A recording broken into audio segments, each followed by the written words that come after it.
Hello guys, gals, and non-binary pals, TW, and welcome to my stream of conscious video on the narrative of Uncharted 3. Yes, we're finally finishing the original Uncharted trilogy that was originally released on PS3, but I never owned a PlayStation 3, so I had to wait until I got a PS4 to play through these. I've already reviewed 1 and 2, and now we're getting on to 3, or at least its narrative. Didn't think I would have enough material to talk about just the story of this game, but turns out I did, so that is what we're talking about today. So let's get on to it, shall we? We start in good old Britain land, where our heroes Nate Drake, and Victor Sullivan find themselves in a bar fight. And by bar fight, what I mean is fighting the entire pub because everyone there is a hired gooner for the big bad.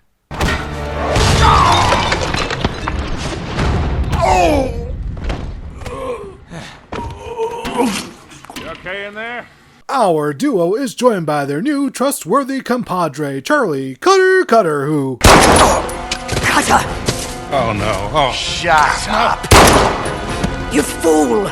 Oh, you're bloody welcome, Your Majesty. Alright, that wasn't the best intro, but this is all well because Nate, Sully, and Cutter faked the whole ordeal to track down this game's villain, Catherine Marlowe. Alright, you know what? I'm just gonna stop doing that since Nate and Sully seem to be the only people clever enough to actually come up with a bloody nickname.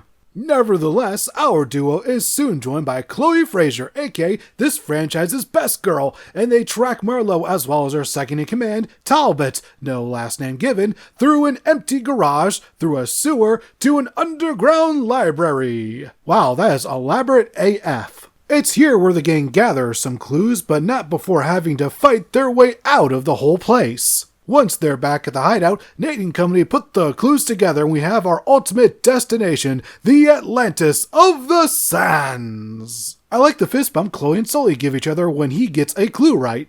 Nice touch. Now our clue splits up with Nate and Sully heading to France to investigate a mansion. But of course, despite having zero clues as far as we're aware, Talbot and an army of gooners beat Nate and Sully here. So our heroes fight through waves of jobbers, infiltrate the mansion, solve some puzzles, head underground, and find a grave where they discover half of an amulet and hope the other half is in Syria where Chloe and Cutter are looking. But Talbot catches up with them and Nate is forced to hand over the medallion. After that, an endless rush of spiders enters the room and our heroes must make a miraculous escape from these terrifying arachnids. Their reactions upon surviving would be mine as well, except with 200% less anxiety. Because, I'm not one for spiders. Upon trying to escape the manor proper, Talbot orders his men to pull Seth Rollins on this bitch and say it with me, everyone.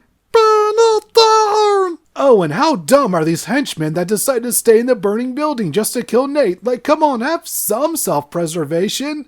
Nate and Sully then think if we were easily followed, then holy mother effing fucker, Chloe and Cutter are effed as fuck. One screen wipe later, they're in Syria. And a few waves of dead dudes later, our party is reunited. Turns out Cutter's prepaid phone ran out and Chloe broke hers, which is why they weren't able to get into contact. I think we all know at least one person terrible with handling their phones. Nonetheless, the team murders and investigates the hell out of the castle until they happen upon a wall that houses a secret. Before they can solve it, Talbot rears his evil head and drugs Cutter with the helping of some hallucinogenics and steals his journal, then promptly fucks off into the ether. After calming poor Cutter down, the crew puts their heads together and Chloe solves the puzzle leading to the next underground entrance. While exploring, Cutter goes full panic mode and damn near kills Nate, which leads to Sully nearly killing Cutter before Chloe can calm Cutter down. After more exploring, which includes endless spiders, water, and this globe, the team finds another tomb with the other half of the amulet. And of course, Talbot catches up to them in no time, which leads to a big ol' escape, but unfortunately, poor old Cutter just can't catch one single break and ends up,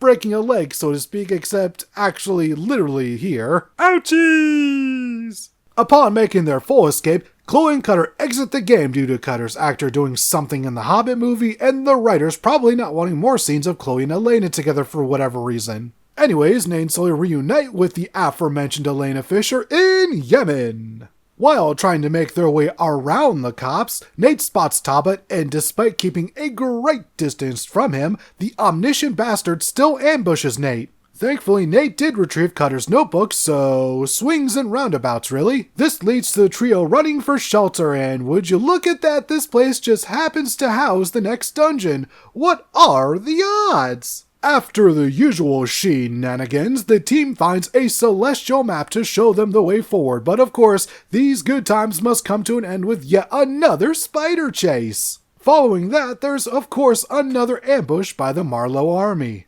Upon making it outside, Nate is drugged and goes on, let's say, quite the epic journey. To any acid users in the audience, is this what it's like? Because if it is, then count me out. Waking up, Nate discovers he's been interrogated by Marlowe and Talbot, but instead of being their lackey, he decides F this B shit and chases after Talbot.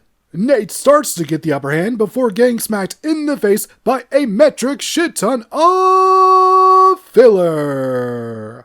Yeah, and the next 2 hours are nothing but Nate escaping his captors, and honestly did not need to go on for this long. Sure, some of the set pieces are nice, but they come at the expense of this story's pacing. After making it to shore, Nate returns to Elena, who informs him that Sully has been captured by Marlowe.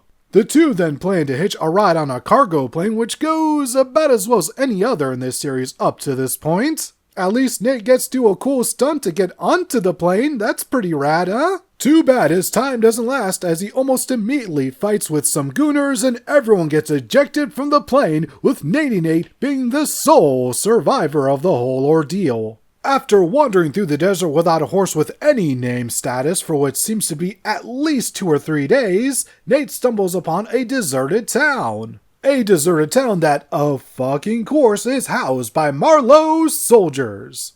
After fighting wave after wave of these bitches, Nate is saved by some of the local populace, led by a man named Salim, who exposits the dangers that Marlowe could unleash upon the world. Following that, they ride off to ambush Marlowe's convoy. Yeah, it doesn't feel so good being the ambushee, does it? This ends with Sully rescued and the duo ready to take down Marlowe once and for all. Which starts with them fighting through a few waves of her army, then some Nate-style jumping, which leads to entering the fabled Atlantis of the Sands. It's here where Nate finally gets a nice drink of water.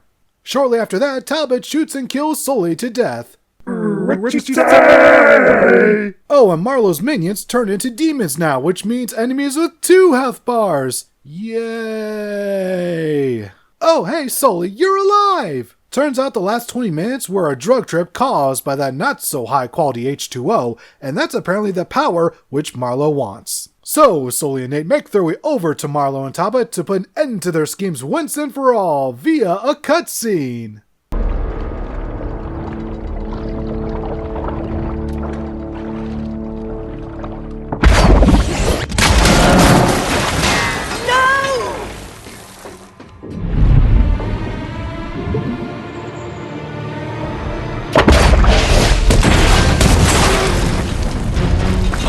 We've gotta go!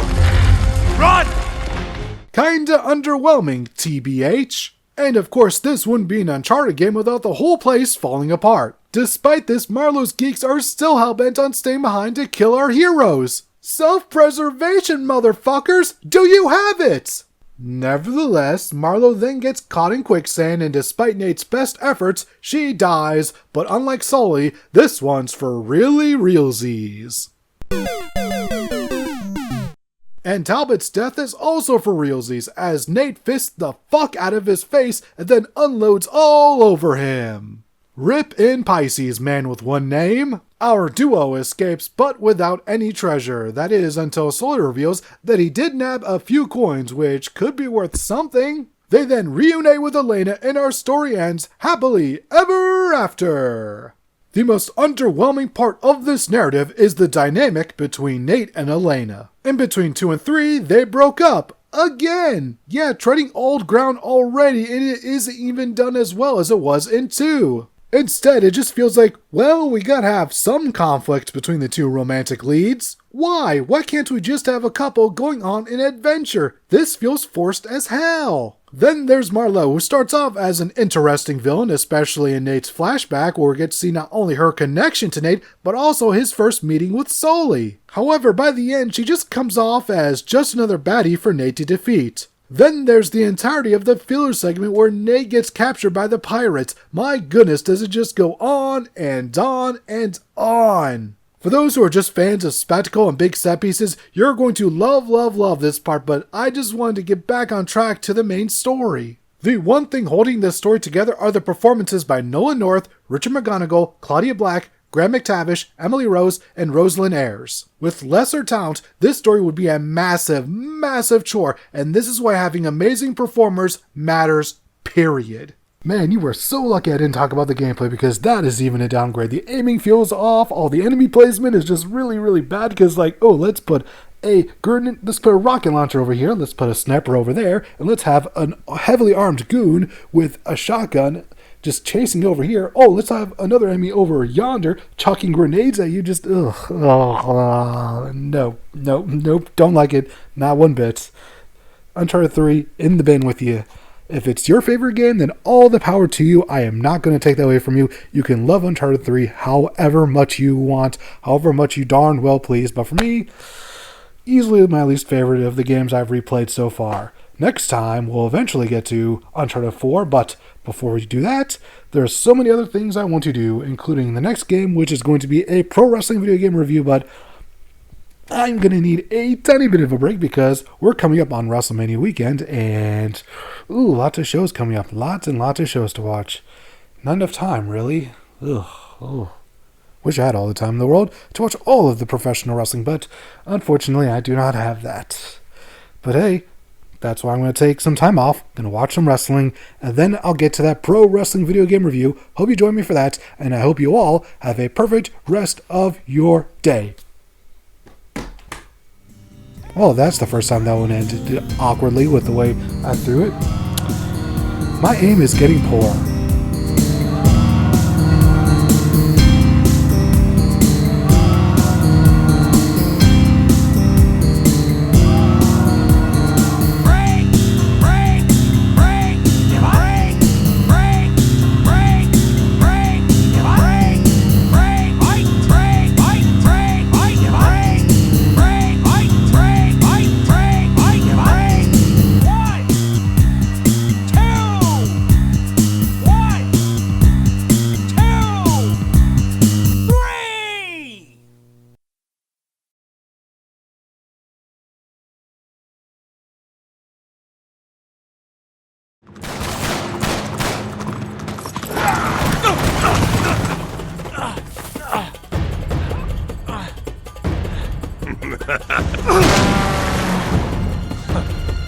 Roadkill. Whew.